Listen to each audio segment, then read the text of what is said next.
Is going on, everybody, and welcome to the Saturday edition of the Stokastic NHL Strategy Show.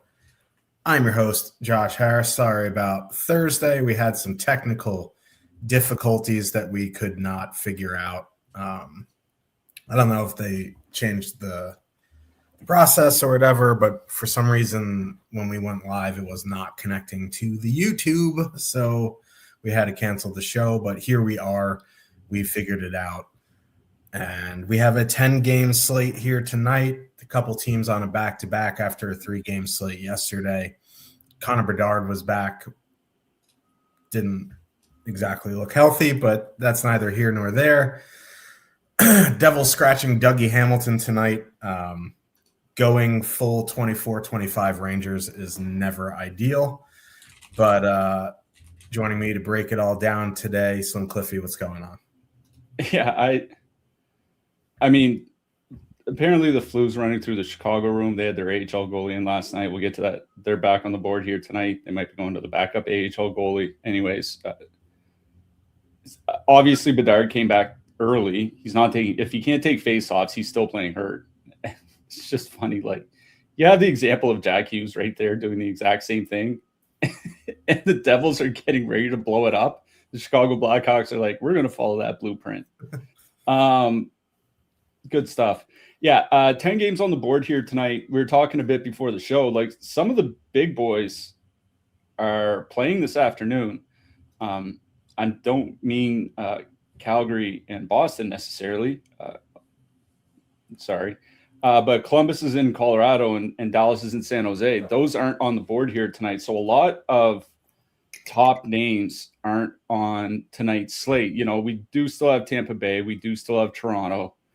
We do still have, Vegas and Edmonton, obviously the Minnesota guys. But if on slates like that, you can kind of, I don't want to say you can go anywhere where you want, because we're going to get to Nashville's ownership a little later and reasons why you might still want to play them, which is kind of insane. But you kind of can go wherever you want, just because it's not like if Colorado was at home to Columbus here tonight, at like an 7 p.m. Eastern start, you'd be pretty hard pressed to fade them, given those two teams. But without those kinds of games on the board, it kind of opens things up, and I do like slates like that. Yeah, like the chalky spots are not like they're always chalky for a reason, but it's not like 25% Colorado 1 where you're like, if I fade them and they do what they did the other night with like 8 goals, you're in so much trouble. Like the chalky spots here tonight, equally as scary, but I think they're a little bit more fadeable, but we'll talk about it. Before we get into the show here, as you know, with the site changes, the affiliate stuff kind of got a little derailed here for a minute, but we do have a promo code for you that does track our signups. If you use promo code PUCKLUCK, that'll give you 15% off any subscription. Doesn't have to be NHL. It could be, NFL playoffs, NBA, PGA's back next week, MMA's back in 2 weeks. So check that out. Let's get into this slate. Let's start with the 6.5. There's a lot of 6.5s here tonight. Anaheim Ducks. I feel like they haven't won since like American Thanksgiving, with a 3 total heading into Buffalo. They're a wagon. The Sabres have a 3.6. Ducks going McTavish, Granlund, Seneca, Gauthier, Kreider, Ryan Poehling, because when I think elite center for Kreider and Gauthier, I immediately go to Ryan Poehling. And then Carlson, Killorn, Strome. Buffalo going Thompson, Doan, Krebs, Tuck, Norris, Zucker, Benson, McLeod, Quinn. So there is some pretty good ownership here on Buffalo. The top line with Krebs, 15,600, 8.8% top 2, 14.5% projected ownership. The second line of Tuck, Norris, Zucker, 14K, 4.2% top 2 stack, 8% projected ownership. In a nutshell, I don't particularly have an issue with playing either of those full strength, even strength lines, because there really isn't a matchup concern that I'm worried about. McTavish, Granlund, Seneca, it doesn't scream defense. Chris Kreider hasn't played defensive 5-on-5 since 2012. And then like Ryan Strome with Carlson just doesn't do it for me. So there really isn't any matchup concerns there. However, this is a really, really good power play matchup, and there is a fair bit of ownership on the Sabres here. So if I was going to do something with the Sabres, I'd probably do Thompson Doan, leave off Krebs, even though they've been good at 5-on-5, and I'd add in either Zucker or Norris. The most expensive iteration would be Norris, but that still would only be $17,100. Yes, all three guys would have fair ownership, but it would be a lower owned combo. You could just straight up power play stack if you wanted to. Just go Thompson, Doan, Tuck, Norris, Dahlin, and call it a day. They have one of the higher totals on the slate. It's an excellent power play matchup. Ducks take a lot of penalties. They're atrocious defensively. So, you know, I do really like the Sabres here. If the top line was a little bit lower owned, I wouldn't mind just leaving Krebs there, but like at almost 15%, I'm just going to go get another power play guy. You know, I don't mind like a two-man of McLeod Quinn or McLeod Benson, something like that, if you're power play stacking Minnesota or Edmonton. But, you know, I think there's better options elsewhere, especially when I want to get in as many power play guys as I can for the Sabres. So it would be the power play guys on that side. On the Duck side, like these lines are just not ideal. Like I don't want to play Carlson, Chlorine, Strome. That does nothing. Kreider, Gauthier, Paling, like it's honestly not awful, but like Ryan Paling, I guess he's only 2,900, but I don't know. I think I would just go to McTavish, Granlund, Seneca at 13,600, 4.1% top two, 4.4% projected ownership. They're at least fully correlated. I don't think I'll be prioritizing the Ducks here tonight, but if I was going to use a Ducks line in 3, 5, 10, 20 max, it would be that McTavish line. Yeah, I'll start on the Anaheim side. I agree with you on McTavish, Granlund, and Seneca. Not that I particularly love that line, but they are correlated on the power play. And with Anaheim's power play scuffling, like which one is actually power play 1 and which one is actually power play 2 is pretty much an open question at this point. We know McTavish and Seneca played pretty well together this season. A lot of that time was the Cutter Gauthier, which does bother me. But Granlund, whatever else Granlund might be, he's still a very good playmaker, and that's kind of the guy that McTavish and Seneca could score goals with. Not necessarily play well with, but score goals. And scoring goals is what matters for fantasy. So I do like that top line at 13,600. Listen, they're going to go out. It doesn't really matter which Buffalo line they go out. Like Buffalo's good goals against this season has typically been because of the penalty kill, not because of a great 5-on-5 goaltending. So I honestly don't mind Anaheim 1 here, 13.6 for a filler stack. You know, there's one really expensive line on the board here tonight. It's Edmonton. Other than that, every other line on the board here is under 20K, even strength line. So they go with just about anybody except for Edmonton, right? So I have no problem playing Anaheim 1. It is the Buffalo side I much prefer. Like, I mean, big surprise, 3.6 total, and given how poorly Anaheim has, I don't want to say necessarily playing poorly. If you watch the Anaheim games, it's like they'll have stretches of like, it honestly reminds me of watching Montreal last year, where they'll have stretches of like 5, 6, 7 minutes of game time where they look really good. Then they make 1 or 2 really stupid mistakes in a row, and it's in the back of their net. And, you know, I watched enough Montreal games to know what a young team making mistakes looks like. That's exactly what it looks like. Buffalo can take advantage of that. I kind of agree with you on Buffalo 1 and taking off Krebs. I would probably put on Zucker. When I was going through the game earlier, researching, I was looking at Buffalo's power play guys over the last, season and a half. They have 10 forwards with at least 100 minutes of power play time at 5-on-4. Jason Zucker has figured in on 78% of Buffalo's power play goals when he's been on the ice. There's no other forward over 70, even 65%. The next closest forward is Jack Quinn at 62%, and every other forward is under 60%. Like, Zucker is a key cog of this power play and has been for a while. So I don't mind going Thompson, Doan, Zucker.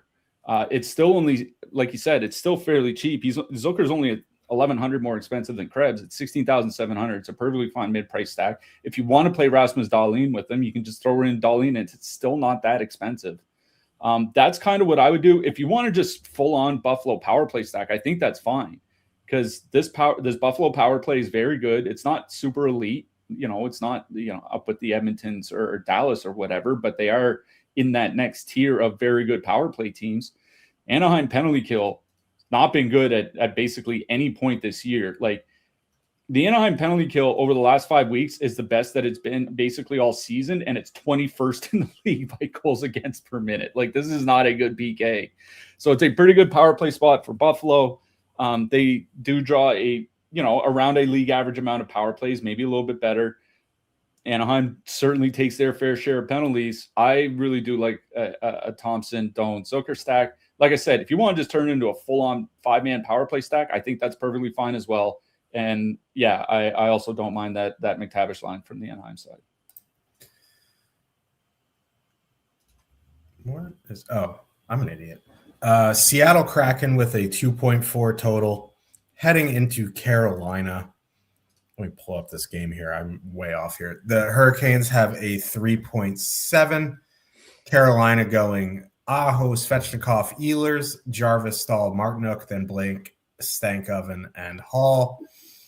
Seattle going McCann, Beniers, Kakko, Tolvanen, Stevenson, Gaudreau. And Jacob Slavin back for Carolina. Yes, which is a big deal. I don't know, because like last time he came back, he was playing like 14 minutes. And then he got hurt again. Yeah, they did. When he came back the last time, Rob Brindamore said to the media, like flat out said to the media, that the training team or whatever said ease him in slowly. So it was like, first game was like 14 minutes, and then 16, and then 19, and then like 21, and then he got hurt again. So, I mean, it's the Seattle Kraken, and it's the middle of January. I got to think they're going to be a little bit cautious with Slavin, but I do think, sorry to cut you off, but I do think it will make the Carolina penalty kill a lot better than it's been, at the least. Yeah, I mean, I'm not really interested in Seattle anyway. I'm pretty much out on Seattle. If you get a couple one-offs in there, hoorah. But this is a Carolina game. For me, I played Carolina the other night, the top line, and then the second line had 612 goals. The thing is, like, they have a monster total, and there's no ownership on them right now. And I am confusion. They are 19,600, which I think is the second most expensive line on the night. But they are fully correlated. They have been excellent at 5-on-5. Beniers and Kakko together have been pretty bad defensively. Don't think Jared McCann will make that much better. The one thing that has really been saving the Kraken is both their goaltenders have been really, really good. But, they aren't very good defensively. So I don't mind getting to Carolina 1 here. 2.6% projected ownership with an 8.8% top 2 stack. Like, I know they burned a lot of people, myself included, but I don't mind going back to them either here tonight. But they have 3 playable lines. So, like, I also don't mind going to Blake what is happening here? Blake, Stankoven, and Hall. They have been excellent together. Their offensive numbers are great. They're fully correlated on the second unit for whatever that counts for. And they are essentially $8,000 cheaper than the top line, coming in at 3.7%, right? So, it really depends on how you're building. If you want Carolina first into your lineup, you put the top line if you put like Edmonton in or something and you need a filler, Carolina 2 is right there. Carolina 3, also interesting just because Jarvis is there at 7K on the top power play unit. But I would much prefer just save the 1100 and go to the Blake line. So, depending on how you want to build, I think, if you want to prioritize Carolina 1's fine. If you need them as a filler, I think the second line, fine. I'm good with the third line, but I just prefer the other two. Yeah. We mentioned that Edmonton top line, we'll get to it later, but it is by far the most expensive line on the board. It's over 22K, but there are a handful of lines between 18 and 20,000. We'll get to Vegas later. Vegas is going to be pretty chalky. After that, you have the split Tampa lines, and then you have Ottawa at home against Florida. Florida's still a pretty good penalty killing team, and then there's Carolina line. So, if you want to avoid that Vegas super chalk, I think, and play a line, and you're playing a line between 18 and 20K, this Carolina top line is the one to look at. You mentioned how good they've been going at 5-on-5. It's it's a little over 50 minutes. It's not a big sample yet, but 80 shot attempts, 5.3 expected goals. It's absolutely bananas. Svechnikov, remember he started the season slow. I think he had 0 points in 8 games or 1 point in 8 games or something like that. He's a point per game player over his last 32 games. They are perfectly correlated. They're still doing that thing where Jordan Staal starts the power play, and that can cut into Ehlers' power play time. But if they get Staal off the ice, Ehlers is going on, and then Ehlers plays the second power play unit too. So he's still getting a lot of power play time. And over the last 20 games when they've been doing that with Jordan Staal, the top power play unit's been league average. Now, I don't mean that as to denigrate them. It's because the top power play unit was pretty bad for the first 20 whatever games before that. Whatever they're doing has been working. Just being league average against this Seattle penalty kill, the Seattle penalty kill is still pretty bad. Over 10 goals against per 60 over the last 5 weeks. It's the sixth most in the league. Dead last in the league over the course of the season. This is a great power play spot for Carolina. So I do, if I'm playing a line between 18 and 20K here tonight, I think this is the one. Maybe they get stoned by Seattle's goaltending. It's happened quite a bit to a number of teams lately. We'll get to goaltenders later, but I think Carolina 1 makes a lot of sense. I also think going to Carolina 2 makes a lot of sense here. The Blake, Stankoven, Hall line. They did just come off that big game, but they've been playing very well at 5-on-5 themselves. 73 shot attempts, 3.6 expected goals per 60 in 155 minutes together. And they're perfectly correlated on the second power play unit. So it's a very good power play spot for them as well. They're not expensive, 11,700. So you can actually, I think you can even fit them in. You can fit them in with Edmonton 1 if you're playing Edmonton here tonight, and you can obviously fit them in with any of the other expensive lines. I kind of like the idea of going back to Carolina 2 here, but I'm pretty tempted with Carolina 1 just because I think it's a nice pivot away from the Vegas chalk and avoiding, the split Tampa Bay lines in that price range or whatever. I would go Carolina 1, then Carolina 2, and, the Staal lines in play. I'm not going to say, don't play them. They're fine. But, they're $1,100 more expensive. And I want the power play guys in this matchup. So it's either the top 2 lines for me. I mean, nothing from the Seattle side. Maybe it'd be a conversation for Seattle if Slavin wasn't playing with him. Slavin's been one of the 10 or 15 best penalty killing defensemen in the league for the last 3.5 years, 4 years, whatever. It makes a big difference. So I'm out on Seattle. Yeah. Detroit Red Wings with a 3 total heading into Montreal. The Canadiens have a 3.4. Detroit going DeBrincat, Kane, and Kopp. Larkin, Finney, and Casper. Raymond, Van Riemsdyk, Comfer. Montreal going Caulfield, Suzuki, Alexander Texier. Slavkovsky, Demidov, Kapanen, Bolduc, Deneau, Gallagher. It's a pretty interesting game with some pretty interesting lines. It's kind of hard to know what to do with Detroit here because these lines are just abysmal, and their power play is across 3 even strength lines. Their best 5-on-5 line by a mile is Cop, Kane, and DeBrincat. So, like, I think they're fine at 16,100. It's just like in that range, you have the Sabres. And even if you put Zucker on over Krebs, they're still only $600 more than that DeBrincat line.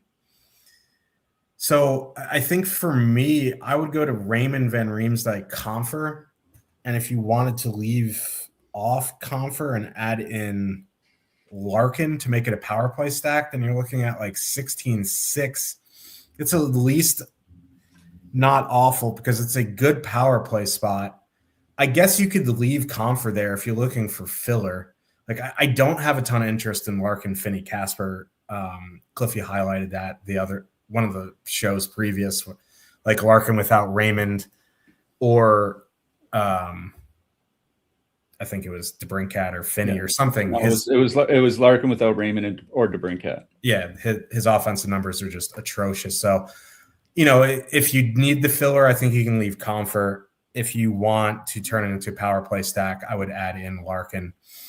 It's a good power play matchup, but at 12K, you could do worse as a filler.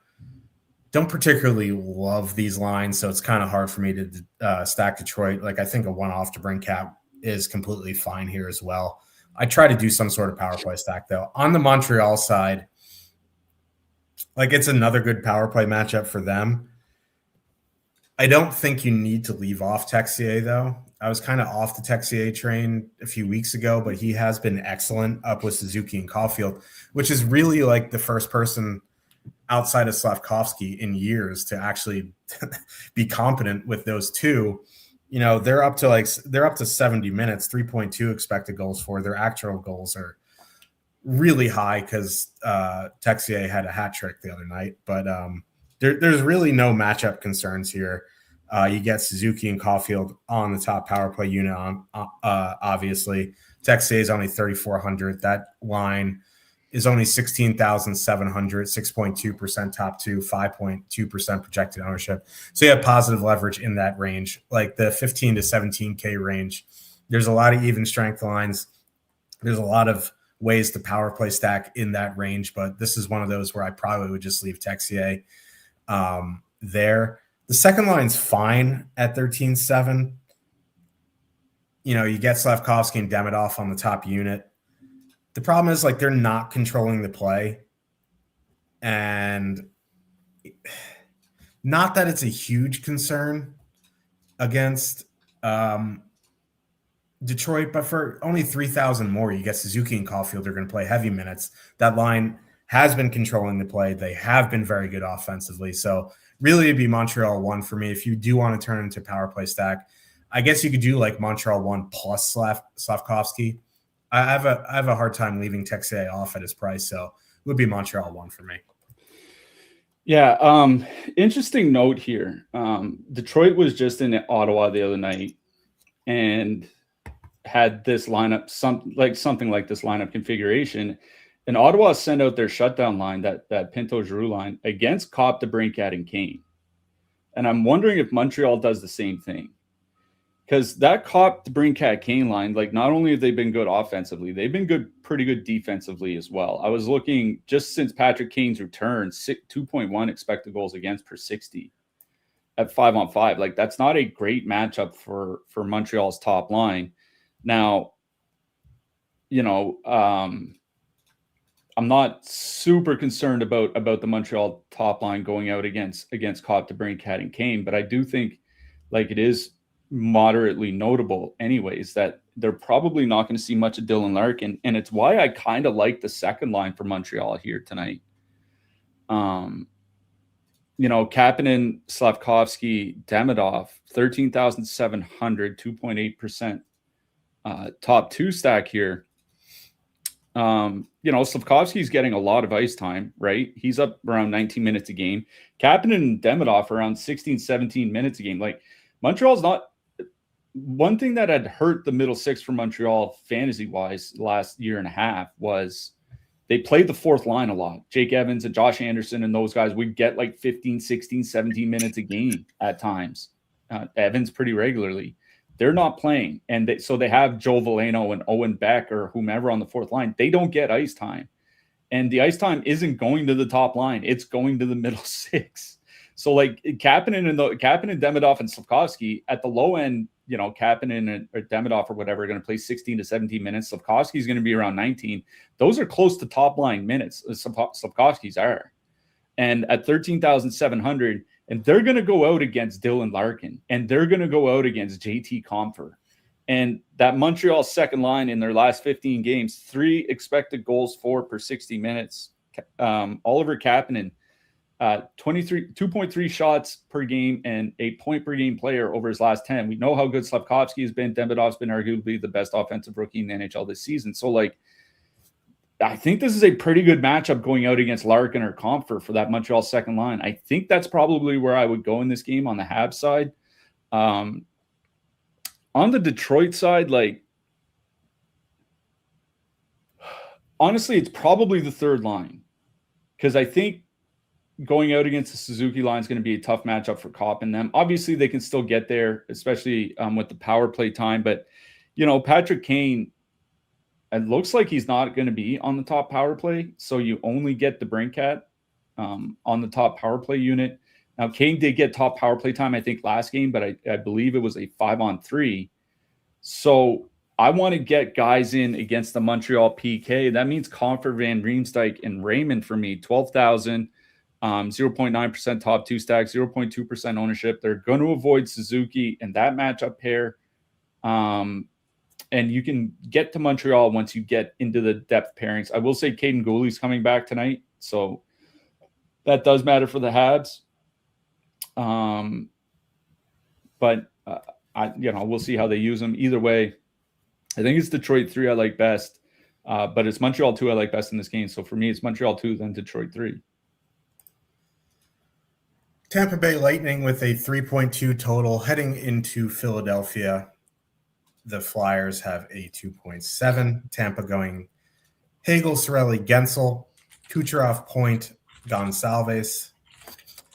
Konechny and Brink are out. It is also Urson starting for the Flyers, and they are going Zegras, Dvorak, Michkov, Tippett, Dvorak, Barkey, Cates, Grunstrom, Grabankin.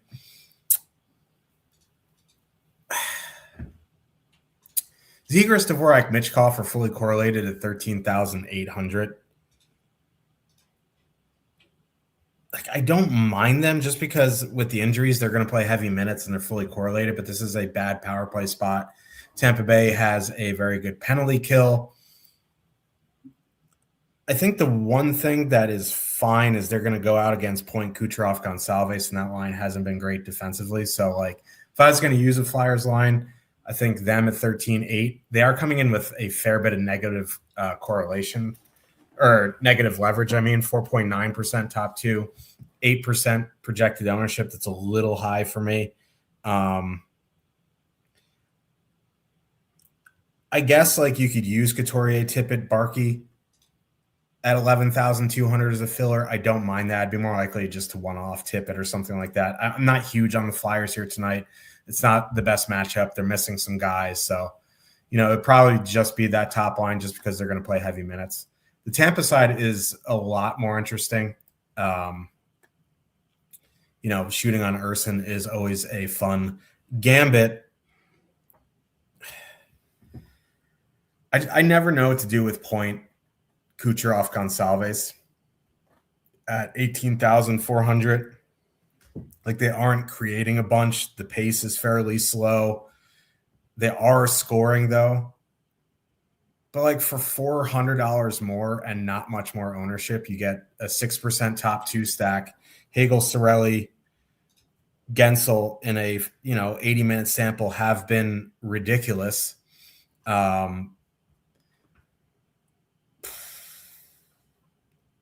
That's probably my preferred line. It's just like leaving off Kucherov is kind of crazy, but like I think this is fine. That line has been unbelievably good offensively. Shooting on Urson's always a plus. So, if you want to do something with Kucherov, like a one-off Kucherov is fine, but Gensel, Hagel, Cirelli would be my preferred stack. On the Tampa side, I'm going to be honest, like this is probably a spot where I'm just kind of interested in one-offs and hope I hit the one-off. The top line with Gage Gonsalves, 3 expected goals per 60. That's actually pretty good. Like Braden Point has 15 points in his last 16 games, 7 goals, over 2 shots per game. Like he's starting to come alive, which is nice to see. Brandon Hagel is probably going to lead them in ice time. Like there's a couple problems for me for playing Tampa and just full on stacking. One, obviously these lines are busted as far as power play correlation goes. That just really sucks. The other is they're not getting a lot of ice time. I was looking at the last 5 games.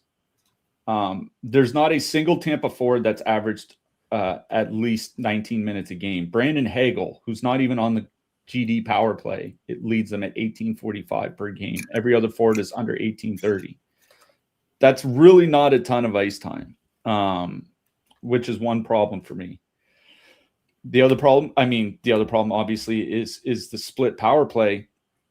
So like, do I want, and if you play the Tampa Bay second line, do you want to stack a Tampa Bay line without Nikita Kucherov on it? I feel like that's a pretty bad idea. If you stack the Point Kucherov Gonsalves line, what are the chances that they have a GPP winning score and Jake Gensel and Brandon Hagel both do nothing? You know what I mean? Like that's kind of the problem. So I think for me, it's just like play a one-off Gensel, play a one-off, Hagel and Kucherov especially, like as expensive one-offs. Hope maybe Tampa wins like 4-1 and they figure out 3 of the 4 goals or something like that. I think that would be my approach to Tampa here tonight. In a single entry, in a multi-entry, obviously, that's a whole other consideration. What's making this a problem for me is Sam Ersson starting. If it was Dan Vladar, like I probably wouldn't even be considering one-offing Tampa, but with Ersson in that, it's like, I don't know, maybe you want a couple guys in, or a guy or two in there. For me, it's probably one-offing Hagel or Kucherov. But without a lot of ice time, like I really am concerned. And it's not like, it's not like they've been winning 8-1 for the last 5 games. Like 2 of those last 5 games went to overtime. And one of them was the Colorado game where I think it was 2-2 going into the 3rd period. Like there have been some pretty close games against some good teams lately, and they're not getting much ice time. That's what bothers me. So for me on the Tampa side, it's just some one-offs. On the Philly side, like it's the Couturier line for me. And this is the reason why. Zegras, Dvorak, Michkov is $13,800. $100 cheaper is that Montreal second line that I do like better here tonight, coming in at nearly 1/3 the ownership. And then there's the Anaheim top line we talked about earlier going into Buffalo. If you want to get even cheaper, like we just talked about the Detroit third line that I think is very much in play, or there's the Philadelphia second line that is $2,500 cheaper, or $2,600 cheaper. Like there are just other spots that I would rather play in that 11 to 14K range, even right around their price. There are 2 other lines that I prefer. So I'm out on Philly 1. For me, it's Tippett, Couturier, Barkey. Like they've been really, really good together. 77 shot attempts, 3.8 expected goals per 60. Not a lot of ice time, but they're priced like it. Couturier hasn't scored in 15 games, but he's averaging over 2 shots per game in that span. So it's not like he's not getting involved offensively. Tippett got some top power play time in the last game. Whether he stays there, I guess we'll see. But for me, like if I 3-man stack any even strength line out of this game, it's probably Tippett, Couturier, Barkey. Obviously, I like the Tampa side better, but I would just want individual players. I think in general, I might just avoid this game overall and just hope Ersson doesn't give up 6 or something.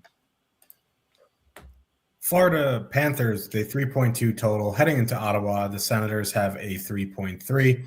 Florida going Lundell, Lusterine, and Reinhart. Bennett, Verhaeghe, Greer. Erod, Samoskevich, Bachquist. Yeah, Marchand's still out. Ottawa mixing it up, going Stützle, Kachuk, Zetterlund, Batherson, Cousins, Perron, Pinto, Giroux, Amadio. Start on the Ottawa side, like he's not like that top line with Zetterlund is still over 19K. Zetterlund's only 3,600. Stützle and Tkachuk generally have been good together. Florida does take a lot of penalties. You do get them on the power play. It's just, I don't know if I want to spend 19.3 on that line. So, if you want power play exposure, I would probably go to the second line. Do Cousins, Batherson, Perron. You could do whatever you want with Perron. He's only 2,800. I don't think Cousins is on the power play anymore. I think they took him off for Shane Pinto. Oh, yeah, that's right. So, yeah, that line's kind of meh as well. And, like, if you want to make the top line into a power play stack with Batherson or something, then you're looking over 21,000 for an Ottawa power play stack when Edmonton's not that much more. So, if you want to go to that top line, that's fine. They're coming in with almost no ownership. But if I was going to play Ottawa here tonight, it would be Pinto, Giroux, Amadio at 11K. They're filler. They'll see a bunch of that. They see top competition at home, so their minutes are good. You get Pinto on the top power play unit. They've been good all season long. So for me, on the Ottawa side, if you don't want to go to the top line, and I don't really want to just because Carolina one's right in that range, I play Pinto, Giroux, Amadio. On the Florida side, it's probably Reinhart, Lundell, Luosterainen. But again, like this is a pretty tough 5-on-5 matchup. It's a pretty good power play matchup. Just like the power play with Ekblad just isn't great. So I'd probably just end up because there's ownership here, right? Reinhart, Lundell, Luosterainen, 8.6% top two, 10% projected ownership. I'd probably just do one-offs here, one-off Reinhart, one-off Bennett, one-off Verhaeghe, one-off Rodriguez, something like that. If you need a cheap two-man, I think Rodriguez, Stanislavski is fine. They've been pretty good together in a smallish sample. So I know this game's a 6.5, but I don't really like a whole bunch of full stacks for DFS here tonight. Yeah, I'll start on the Florida side. I will say, even with all of Ottawa's problems, I was kind of surprised to see Florida with a 3.2 total. Now, obviously, I am not a handicapper. I have to, do trust Vegas lines to a degree here. But, still no Barkov, still no Tkachuk, Marchand out. That's basically their entire top line, minus Reinhart. And no Seth Jones, who's their power play one defenseman. And we talked about how the power play has been like 25% worse with Aaron Ekblad running it over the last season and a half. So the power play is worse. You're missing your top center. You're missing your best offensive right winger. You're missing your best offensive left winger. And you have a 3.2 total on the road. Like, I get that Ottawa's kind of a gong show right now. I feel like if they give up like 5 or 6 goals and lose like 6-2 here or something, like that's one of those things where like guys are getting traded, coaches are getting fired. Like this is not a game where the Ottawa Senators should be giving up 4, 5, or 6 goals or something. So I'm not super excited about the Panthers here. You want me to play chalk Panthers, no Barkov, no Tkachuk, no Marchand. That Florida Lundell line, 2.4 expected goals for per 60. 53 shot attempts per 60, going against, as bad as the Ottawa goaltending has been, going against a brutal shutdown matchup against that Pinto line. Like it's just a hard pass for me. I think you can like one off like Sam Bennett, I think, because he's probably going to have to get a fair amount of ice time here. He's going to avoid the top matchup. If you want to one off Sam Reinhart, like sure, like those things are fine. Full stacking, I'm just kind of out on Florida. The Ottawa side, like, I don't really mind them because that Stützle, Tkachuk, Zetterlund line, they're going to avoid the Reinhart line, right? Like, they go out against the second and third lines from the opposition. Those are going to be pretty good matchups for them, especially with no Seth Jones. Like, the Forsling-Ekblad pairing has not been what it was the previous couple of years with Barkov hurt. The second pair is obviously going to be worse without Seth Jones. Not that he's, like, a superstar defenseman or anything like that. It's just, you're replacing him with Uvis Balinskis or something, or Jeff Petrie. You know what I mean? Like it's not the same. So in a nutshell, like I do like Ottawa 1 here. You're right. The Panthers do take a lot of penalties, 3.6 times shorthanded per game over the last 5 weeks. It's the third highest rate in the league. Over the course of the season, they're tied for the second most time shorthanded per game. The penalty kill itself is good, but you give Ottawa 4 or 5 opportunities, probably going to be fishing at least one puck out of the back of your net. Problem is like Carolina is only $300 more expensive, the top line, right? And it's not like Carolina's one is like 9 or 10% ownership, right? They're 2.6%. I mean, maybe it gets up to like 5% in some, smaller single entry contests or something like that. But like, that's not enough to make me want to play the reason I didn't mind playing Ottawa the other night is because they were coming in under 1% ownership when the other lines were between like 5 and 10%. Carolina won between 2 and 3% just gives me a perfectly correlated line in a better matchup, frankly. So I just rather play Carolina. So I think I'm with you. I would prefer playing the Pinto line as a filler. So I guess for me, it's Ottawa 3, then Ottawa 1, and then some one-offs from Florida. I prefer the Ottawa side over the Florida side. I don't see myself stacking anything on the Florida side amongst their forwards. Vancouver Canucks with a 2.7 heading into Toronto. The Maple Leafs have a 3.3. Vancouver going Pettersson, DeBrusk, Carlson, Sasson, Ogren, Besser, Kampf, O'Connor, Sherwood. Okay. William Nylander back in action for Toronto here tonight. They are going Matthews, Nyes, Domi, Nylander, Tavares, Michelli, whatever. Italian pasta. On the Vancouver side, I guess it would be Pettersson, DeBrusk, and Carlson. That's kind of where it ends for me. Like, I don't know, man. Like, I don't really want to be playing the Canucks here tonight. I think like a one-off DeBrusk is fine, a one-off Besser, a one-off Sherwood, something like that. I don't think I'll be full stacking the Canucks here. Even in a pretty good matchup against the Leafs, it's still the Canucks. Like, I guess you could do a one-off DeBrusk and add in Willander on the blue line or something like that. We'll get to defenseman at the end. 2-man of Pettersson, DeBrusk. But I'm really not going out of my way here to play Vancouver here tonight. The Leaf side is a little bit more interesting. Matthews, Nyes, Domi, 17,600, 10.7% top 2. 9.2% projected ownership. That's not awful for a 10-game slate. They have been good offensively, which really isn't a shock. Domi's just all gas, no brakes. You get Matthews and Nyes on the top power play unit.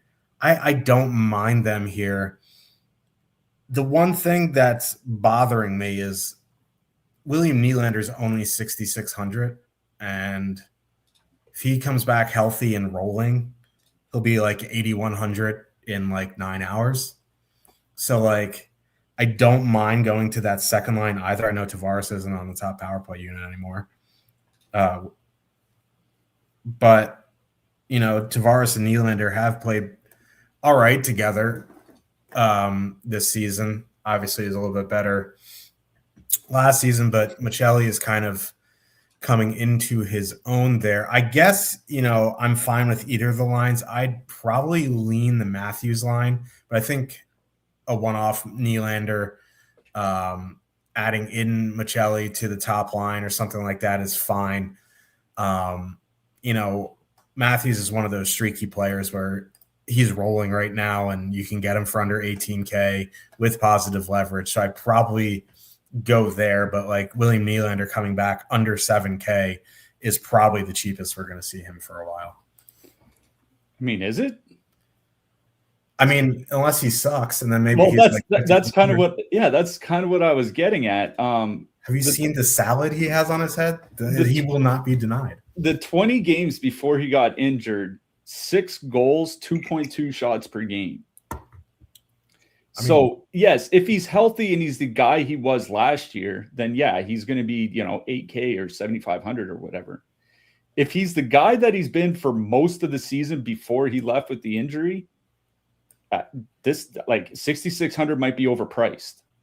That's kind of the problem, is like, which William Nylander are we getting? Is he actually healthy? We've seen teams do this twice already. First with Jack Hughes and then with Connor Bedard, where they came back early and dog shit.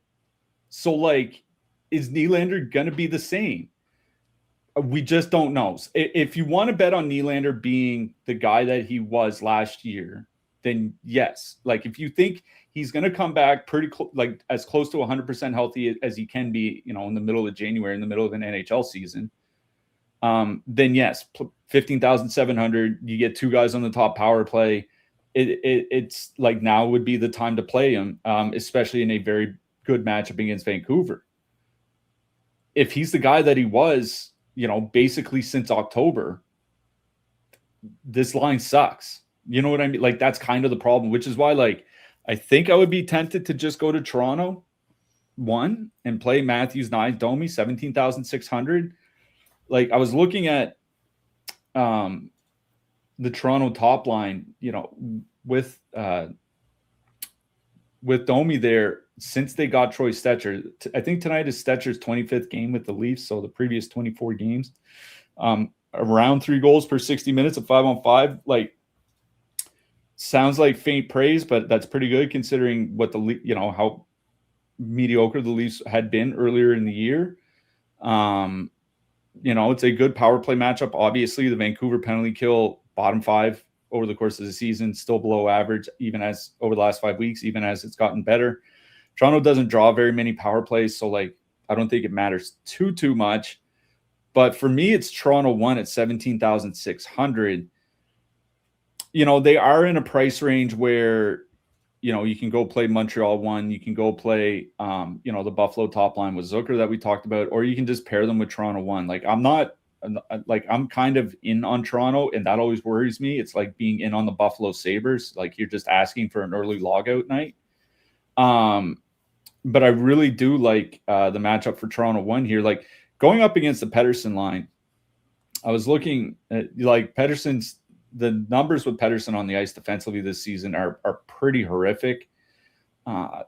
Doesn't really, like, it hasn't really mattered the line mates. So I think it's a much better matchup for the Matthews line than it is for the second line, just at 5-on-5. So for me, it's Toronto 1. On the Vancouver side, like, I do want to shout out Linus Karlsson. Like, he has been good this year. Like, I do love to make fun of the Vancouver Canucks and will take an opportunity to do it whenever I can. He's been good this year, and he earned that contract extension. Playing with Pettersson, like, you know, it's not a terrible spot going into Toronto. Yes, they do have to face Joseph Woll. That's obviously going to be tough, but, you know, I don't hate Vancouver 1 here. It's the only line I have any interest in on the Vancouver side. You know, like I said, Linus Karlsson has been good this year. DeBrusk and Pettersson have at least been able to score at times at 14,300. They're just a little more expensive than a filler. So I think it's Toronto 1, then Vancouver 1 for me. This isn't a game where I'm terribly interested in the depth, though I will say that third line of Cowan, Roy, Robertson is a little interesting to me. Like, if you're playing an Edmonton power play stack or something like that, like, Cowan's had a really good season, maybe not super productive, but good underlying numbers. Robertson's been productive in minimal minutes. The Vancouver bottom 6, like, who gives a shit? I think it's Toronto 3 that I don't mind as a filler, but it's both top lines in this game that I had the interest in.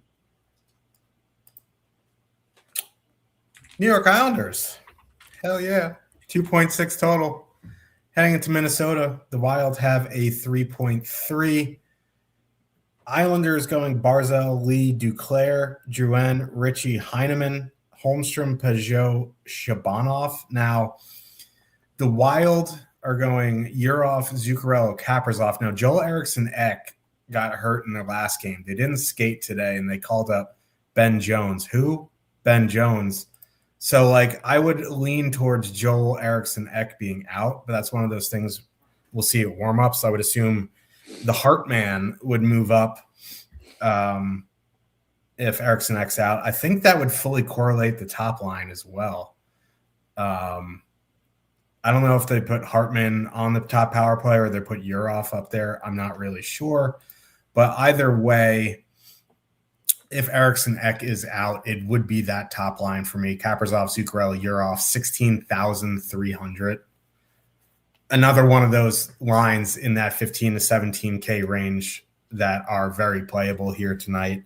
There really aren't many matchup concerns here. Islanders are a mess. Schaefer's an alien, but we'll get to defensemen, later. It definitely would be that top line if Eriksson Ek's out. If Eriksson Ek's in, that second line definitely in play at 17K. It's just we don't know. It's not an early lock. There was no skate today, and they called up somebody. So I'm leaning towards him being out. I think a Boldy one-off is fine, but it would be that Minnesota top line. For me, on the Islanders side,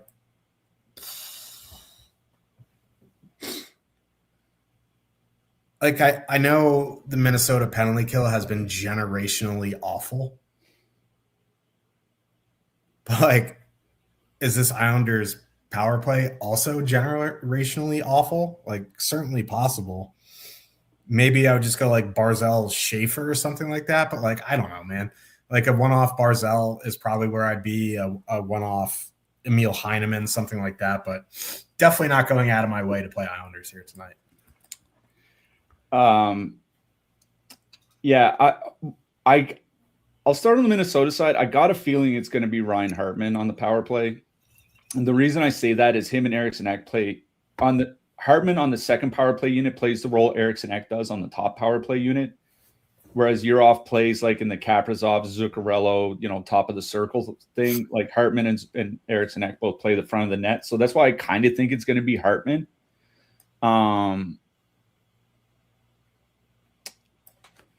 It is a good power play spot for them. The Minnesota power play hasn't been that good since Quinn Hughes got there. It's been fine, but it's not like they've exploded and suddenly turned into a top 5 power play in the league. That's just not been the case.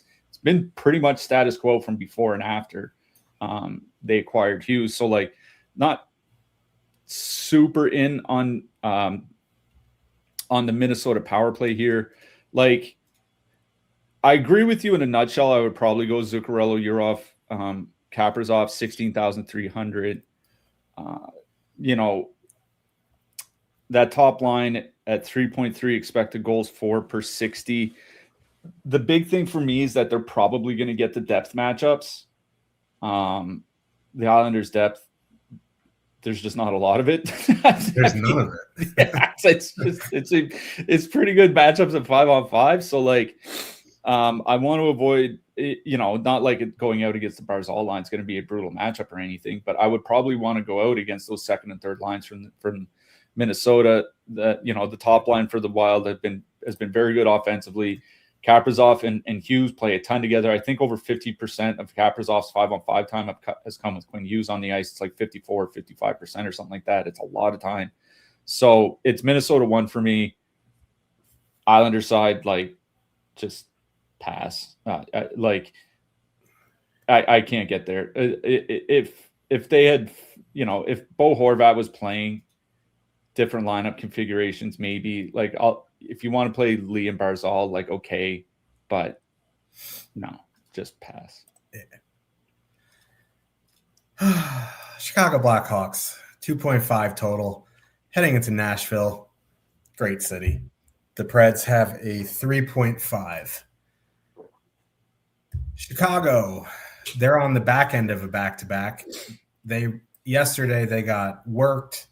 They'll probably run back Bedard, Burakovsky. Well, I don't know what they're going to run back, but they had yesterday Bedard, Burakovsky, Green. Bedard wasn't taking faceoffs. Good stuff. Donato, Bertuzzi, Dickinson, Teravainen, Moore, Lardis. Nashville on the front end of a back-to-back. That's important because we don't know who's going to be in net. They're going to be going O'Reilly, Stamkos, Forsberg, Bunting, Haula, Evangelista. Lots of ownership on Nashville. Top line coming in at 23.2% projected. Second line coming in at 15.4% projected.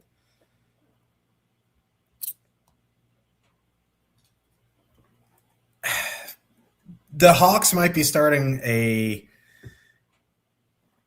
22-year-old kid who has 8 career games in the AHL here tonight. He's their like 5th goalie by organizational depth. That's just a massive problem, considering how bad the Blackhawks are defensively anyway. I don't want to play Nashville 1 at 16,400, 23.2% projected ownership. We've talked about almost every game. There's a line in that 15 to 17K range that's playable. The reasons to play them is, the goalie might as well just be a road cone. They have been pretty good in a 130-minute sample, 3 expected goals for. They're shooting like -4%, but they are fully correlated. They get decent minutes. They're not very expensive. It's just like 23% chalk Nashville is probably things, if you have NHL DFS nightmares, that's probably close to the top of the list, is chalk Nashville. So like, there are reasons to play them. It's just I don't want to do it. I don't want to do it. If this line beats me, so be it. There are so many lines in that price range in really good matchups for so much lower ownership that I'd rather play. The second line, Bunting, Evangelista, Halla, they have been really good in almost 100-minute sample. They're going to see, bottom 6 it doesn't matter. They're all good matchups. Evangelista's on the top power play. At least 15% tastes a little bit better than 23%. Neither tastes really good. It's like one of those like protein desserts where it's just like, all right, this is dessert, but like I could definitely tell there's a lot of protein in this. That's kind of what it feels like stacking Nashville here. But like that line at 10,800, like I don't really want to play a 15% Eric Halla here, but like a 2-man of Evangelista Bunting at least isn't the worst idea, because Evangelista has been unbelievable this season and Bunting is essentially a shot bot. So like I think I would go to the second line. I guess you could leave off Halla and add in Ryan O'Reilly or some weird stack and get a little creative, but like that's just like not necessary. It's the Preds. You need to relax. So it's either you play them or you don't. I'm leaning towards fading them. The ownership's ridiculous. There are reasons to play them because the Blackhawks are atrocious. They're starting some guy in net. So, it's basically down to a personal choice for you. I'm leaning towards fading just because I'd rather fade them and them go off than me play them and then bust. It's just like a personal preference. On the Chicago side, Bedard obviously is not healthy. They are on the front end of a back-to-back, though, the Preds, and if it's not Saros,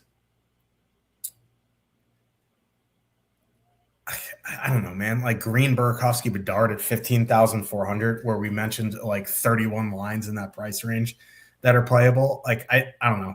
You want to one-off Bedard or something, fine. One-off Bertuzzi. I'm out of the Blackhawks. Yeah. This sucks. I mean, because here's the thing is like, if this were a normal game, if this was 6 weeks ago, like I would have some interest in Chicago 1. I really would, because the Nashville top line at 5-on-5 is not good defensively with Stamkos there. Like he's still good for fantasy. He sucks defensively. And it's one of those things that can sink an entire line's defensive numbers. And that's been the case. 3.2 expected goals against per 60 with Stamkos on that top line. It's bad. Is Connor Bedard healthy?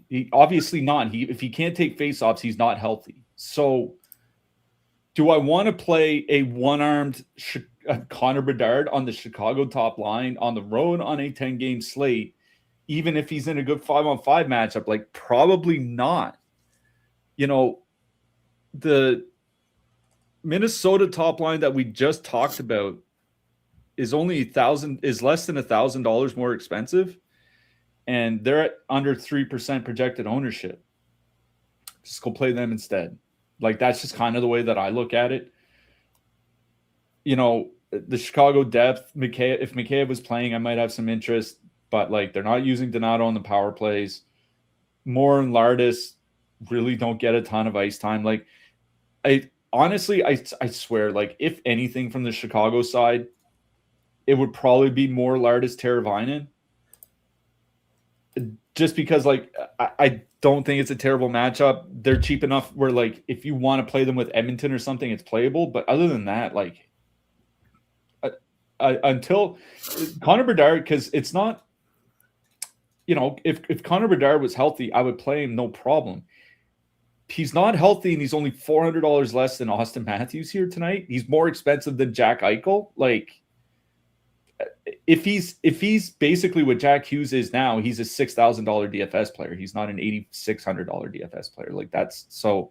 I'm out on Chicago probably. Like I said, if anything, it'd be more Lardis line, but don't really want to play them. Here's the. I'm not playing Nashville too, and the reason for that is that, you know, you talked about 15.4% ownership. Like, it is lower than the top line. Their top two stack is also under 4%, right? So, like, the ownership percentage is over 4x higher, the top 2 percentage from the Nashville second line, which, like, you said if Nashville 1 beats you, so be it. I swear to God, if I lose because of Eric Holla, you know what I mean? It's like, at least tomorrow's Sunday, and you know, I may not, you know, I don't have to worry about doing a DFS show tomorrow. So if Eric Holla beats me, he beats me. It's, you know, that Nashville top line, 16.3% top two stack, 23.2% ownership. It's the highest top two stack of any line priced under 18K tonight, and it's the third highest on the board. Like, that's why I think playing them at 23% makes sense.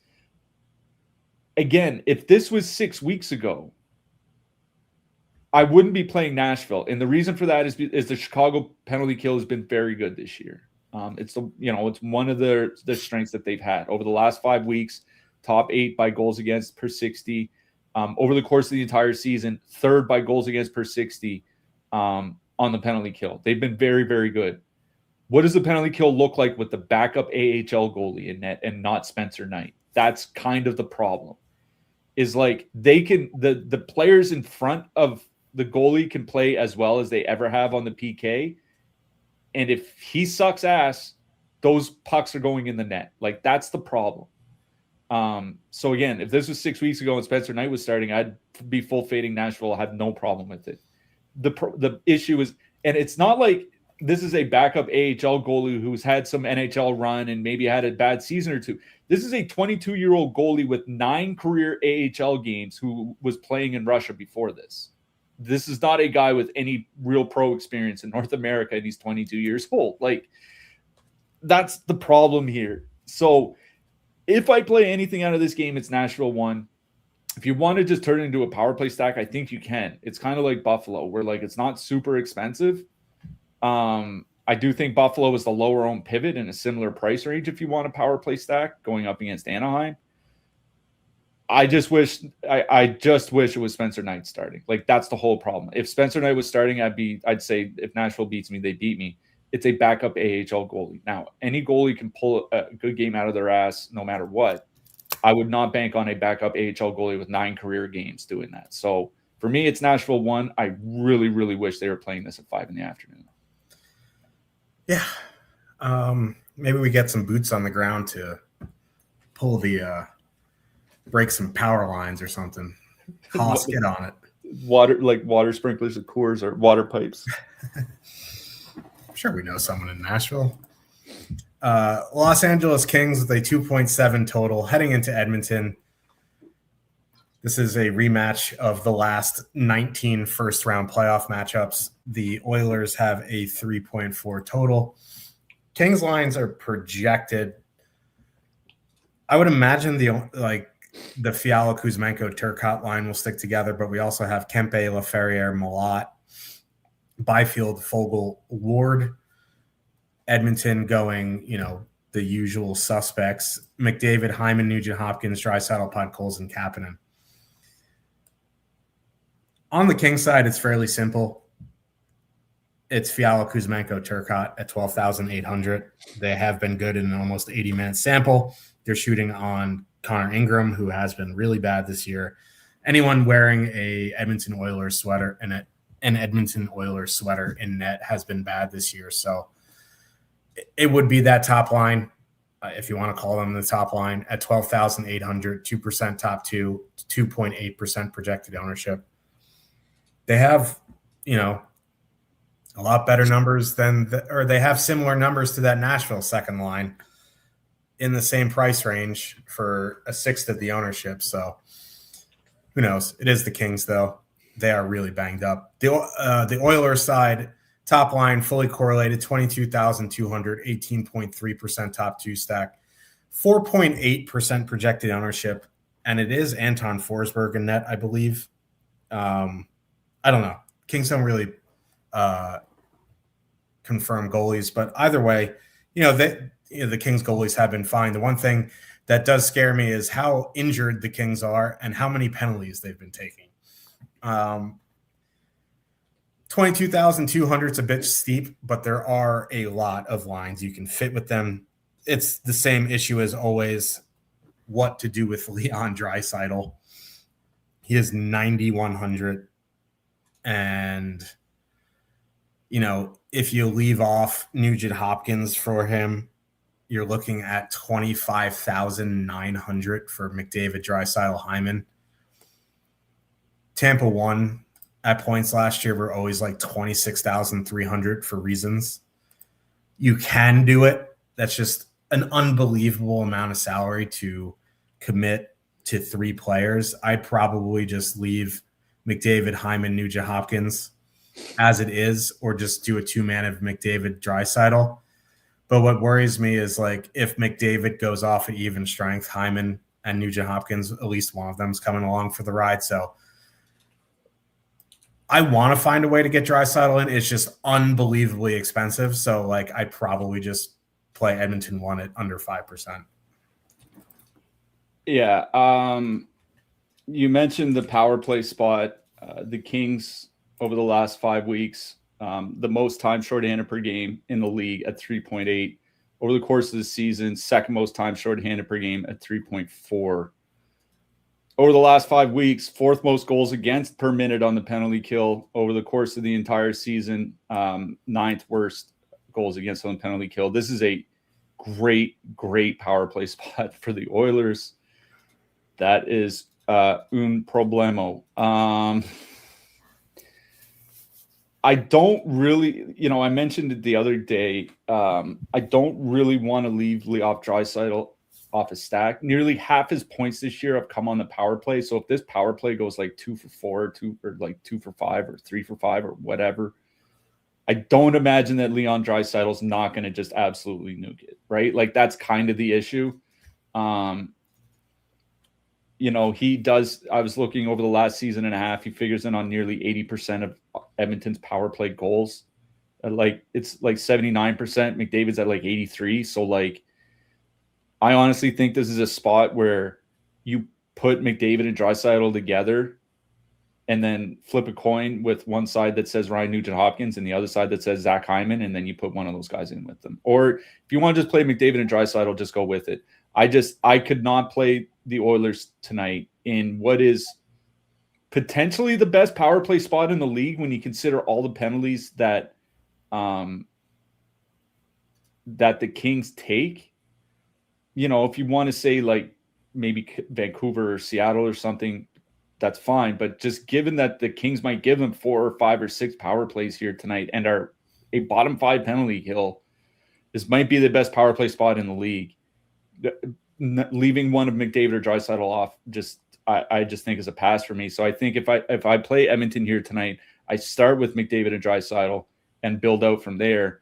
I would probably add in Hyman just because, he has been pretty productive over the last 20 games, over a 40-goal pace per 82. Over his last 20 games, he shoots the puck. Obviously, he plays with McDavid at even strength and all that. So I would start with McDavid and Draisaitl and go from there. It's kind of too good of a spot to pass up on either one of them. On the Kings side, yeah, I agree with you on the Kuzmenko-Fiala line. Kuzmenko-Fiala, Turcotte, over 75 minutes together, 3.9 expected goals per 60. I'm not really worried about any of the 5-on-5 matchups from the Edmonton side. I'm not really worried about the Edmonton goaltending. I do wish the best for Connor Ingram. I kind of hope he, reestablishes himself as a top NHL goalie. He hasn't been terrible with Edmonton. He's been better than any of their goalies. So you have to give him that at least, but he still hasn't been great. I don't mind Kings 2 as a filler, or Kings 3, I guess, at 12,800. There are, either of the Carolina lines are in a similar price range, right? So that's kind of the issue. Like Anaheim one's in a similar price range. For me, it's McDavid and Draisaitl, and then just kind of figure it out from there out of this one. Yeah, I think, we'll talk about defensemen at the end. Going McDavid, Draisaitl, Bouchard is also fine. Because, watching the Oilers power play when they're rolling is hilarious, because it's just kind of like it goes back to Bouchard, to Draisaitl, across to McDavid, back to Bouchard. Hyman's at the net front. Nugent Hopkins can just be smoking a cigar at the bench. He's not needed. He's not very involved. Now that I say that, he's going to have a 5-point game, but he's the least involved of the guys on the power play. Speaking of not involved, the St. Louis Blues with a 2.4 total heading into Vegas. The Golden Knights have a 3.6. Blues lost last night to the Soakers with Hofer and net, so it will be Jordan Binnington here tonight. Blues maybe running back Thomas, Kyrou, Neighbors, Buchnevich, Snuggerud, Shen. Vegas going Eichel, Stone, Barbashev, Hurdle, Howden, Keegan, Colasar, Marner, Saad, Riley, Smith. Or is Dorofeyev back? Yeah, I think Dorofeyev is back and playing with Marner. Yeah, on the second line. Riley Smith, yeah. The Blues. And also Shea Theodore is expected back tonight as well. Doesn't really matter for the power play, but it does help at 5-on-5. This is a tough matchup for the Blues. Probably not getting there at all. But can you even 150 max tonight? Yeah, I think the 5 is 150 max. If you got a little bit of Thomas, Kyrou, Neighbors at 14.9, I'd probably leave it. They've been fairly good in a smallish sample, so that's really about it on the Blues side. This game is really about Vegas here, and it would be the top line for me. Eichel, Stone, Barbashev at 18,400, 17.8% top two, 17.1% projected ownership. I think if you wanted to turn that into a power play stack, I think you can do that. All the other three guys are 54, 55, and 5,600. Barbashev is 3,600, so the most expensive iteration would be 20,400, which isn't awful. 17% ownership's a little high, but the Blues have been atrocious this season. I guess going to Marner, Dorofeyev, Riley Smith really isn't that bad either. Marner and Dorofeyev have good numbers together. I know a lot of that is with Hurdle, but you get 2 of the 3 on the power play there. They're going to avoid the Thomas matchup, which is important because the Thomas line has been very good. That Shen line's been god awful. So don't mind Marner, Dorofeyev, Riley Smith. But back-to-back on the road, going to the Eichel line really doesn't bother me. Yeah, I'll be pretty quick on the St. Louis side here, not playing them. Vegas least penalties in the league, or fewest times shorthanded per game in the league this season, fewest times over the last 5 weeks. Eichel, Stone, Barbashev, 2 expected goals, 49 shot attempts against per 60 in their sample. That's the matchup that Robert Thomas is going to get. It's just an easy pass for me. Question is what to do on the Vegas side. I do like the Vegas top line. Obviously, Stone's been playing pretty heavy minutes, over 20 minutes a game. Obviously, Eichel, pretty heavy minutes since he returned. Barbashev will play his typical 16, 17 minutes. I'm perfectly fine playing Vegas one here. They do have a lot of ownership. We talked earlier about like Carolina, maybe Ottawa, if you want a lower owned option in that price range. Obviously, Vegas one perfectly fine here. Here's the problem. St. Louis has a bad penalty kill. Below average over the last 5 weeks, bottom 8 in the league over the course of the full season. We know how good Vegas's power play has been. I would be pretty tempted to take off Barbashev and put in one of Marner, probably Dorofeyev, given how often he shoots on the power play, and make it more of a power play stack. I think that's probably what I would do with Vegas. It would help dilute the ownership a little bit. Like I said, it is a good power play matchup. In a nutshell, I do like Vegas one the best, but given how bad St. Louis's PK is and how good Vegas's power play has been, I would probably take off Barbashev and put in Dorofeyev now, or Hurdle, or even Marner if you want. If you want to leave Barbashev and just play that line at 18,400, there's nothing wrong with that. They control the play. It's a solid matchup, but I want to get power play guys in here. I want at least 3 of them, so I would probably put in Dorofeyev. My order would be Dorofeyev, then Hurdle, then Marner as a replacement for Barbashev. Yeah, I mean, if you're Haas, you leave in Barbashev because it's narrative street, because he's a former Blue, but whatever. Let's talk about defensemen here. 6K and up, we have Bouchard, Hughes, Rasmus Dahlin, Sanderson, Seider, Radish, Yossi. Obviously, Evan Bouchard at 7,200 is in an elite power play spot. I am definitely in on that. After that, it would probably be Rasmus Dahlin and then Jake Sanderson. Yossi is interesting just because it's such a great matchup. So, yeah, I probably go Bouchard 1, Dahlin 2, Sanderson 3, Yossi 4, and then I group together Hughes, Radish, and Seider in the bottom tier of that top range. Yeah, of the defensemen over 6K, Bouchard has the top projection, but the top point per dollar value goes to Rasmus Dahlin. I have it Dahlin, then Bouchard, then Yossi. I do wonder if Yossi's not going to get more ownership than what's projected. He's projected just under 10%. Given everything that's going on with Chicago, I do wonder if that creeps up. I don't know. I think Dahlin, even if he's 15 to 20% owned, especially if you want to put him in for Buffalo power play stacks, I think he's perfectly fine as a one-off. Dahlin's probably my favorite defenseman over 6K. In the mid-price range, Noah Dobson's at the top. He's at the top. He's been blocking a lot of shots this year. Obviously, I think it was last game that he scored. Maybe it was the game before, but he's been very productive lately. Right behind him is Shane Gostisbehere. I do like the power play spot for Carolina here tonight. I'd be tempted to play Gostisbehere as a one-off and not play the Carolina forwards if you want here, but Gostisbehere and Dobson.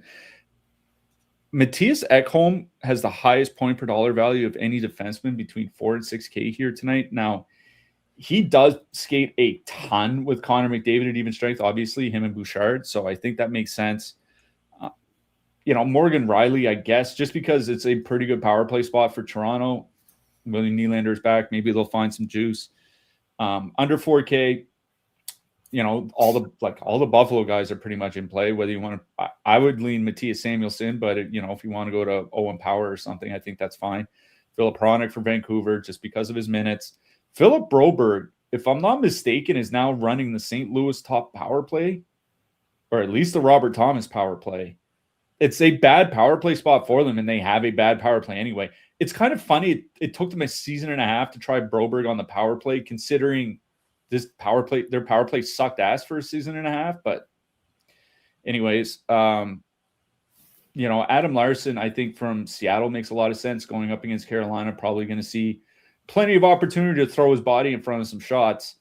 Under 4K, Brady Shea, Jacob Slavin. I do worry about ice time for Slavin, but it's a good matchup. And, if he's playing to his normal self, he's a 4K defenseman. So under 3K, he's underpriced. Troy Stetcher. Not that Troy Stetcher is a guy that I often gravitate towards, but his ice time logs lately, 25, 22, 24, 23 and a half. Like, that's a lot of ice time for a guy priced under 3K facing the Vancouver Canucks at home. So Stetcher, Gudas I think Radko Gudas from Anaheim makes some sense. He might have to throw his body in front of some shots as well. Let's talk about goalies. Top range. I've seen worse top ranges. We can say that. It looks like Saros is projected as the starter. I don't know if they confirmed him or not, but Daily Faceoff hasn't confirmed. So okay, so like I don't mind Saros. I guess the Minnesota starter is also fine. Joe Woll at 8K. And then I'll throw Vasilevsky in the top range at 7,900 as well. I guess Ukko-Pekka Luukkonen as well, but I prefer the other guys. In the mid-range, Juanito Gibson has been excellent of late. That always makes me nervous, but I don't mind him. I guess on both sides of that game, like Jacob Fowler, I don't mind him either, but I prefer Gibson. Then for the cheap guys, I don't know. Like Sorokin has been fine. He's cheap enough at 7,200. And then the Seattle starter. It doesn't really matter to me who starts, but like under 7K for a chance to see the saves bonus. Doesn't need a win. So if I'm spending down, need under 7K, I'm fine with the Seattle starter. Yeah. For the expensive goalies for me, I mean, Joseph Woll probably at the top. I do worry maybe some shot volume concerns facing Toronto, but I do like Woll. It's probably going to be Gustafsson for Minnesota because they've been rotating, and Wallstedt was the last starter. So Woll and Gustafsson, I think, at the top for me. UC Saros is fine. He at the very least he should get the win. I do worry about shot volume there, but certainly Saros. So Woll, Gustafsson, Saros for me at the top. Ilya Sorokin 7,200. Like for me, it's like if the Islanders win that game, I don't think it's going to be like a 7-4 game. Like if the Islanders win that game, it's probably like 3-1 or 4-2, and Sorokin has a pretty good game. So I like Sorokin. The Seattle starter, whoever it is, I think at 6,900 is perfectly fine as a punt. Those are basically the only two cheap guys. Like it's kind of funny. Demko looked good when he came back from injury. He had a few good games. He's been getting his teeth kicked in lately. 4 starts since Christmas. 5 goals against San Jose, 4 against the Flyers, 3 against Seattle, and 4 against Buffalo. That's not great. But 7,400 I think is fine. But for me, it's probably, for the cheap guys, it's probably either Sorokin or the Seattle starter, whether it's the Cord or Grubauer. We will be back on Monday. Fairly busy week. I don't know the full schedule yet, but who are you liking for your hat trick pick? Let's go back to the last game that we talked about. Not getting much for line mates, but those are the kind of guys that I like to go after. So let's go with Thomas Hertl. I'm way off the board here tonight, but I love picking on the Leafs. I'm going Kiefer Sherwood. I don't know, man. You mean future New York Ranger Kiefer Sherwood? No. The Rangers are getting their teeth kicked in, so they're going to be selling. Yeah, that's why they got to load up, man. No. But we will be back on Monday. That was enough Rangers talk for the week. We'll see you guys on Monday. Good luck, everybody. Good luck tonight, everyone.